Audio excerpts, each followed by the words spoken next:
দেশে এখন বর্তমানে যে অরাজকতা এবং মারামারি খুনোখুনি হচ্ছে সেটা একমাত্র করছে বিএনপির চেলাপেলারা। বিএনপির চেলাপেলা ছাড়া আওয়ামী লীগের বাপের ক্ষমতা নেই এই মুহূর্তে, তারা এমন হাঙ্গামা করবে।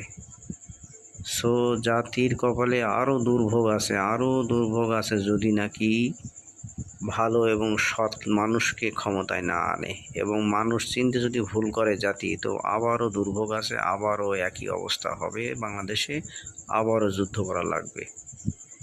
সো মানুষকে চিনতে হবে যে আসলে কাদের হাতে দেশ নিরাপদ, কারা জনগণের জানমালের নিরাপত্তা দিতে পারবে, এবং কারাই সুশৃঙ্খল দল, কাদেরকে ক্ষমতায় আনলে এ দেশে শান্তি মিলবে। সো জাতি ঠিক করবে, না হলে আবারও সেই দুর্ভোগ।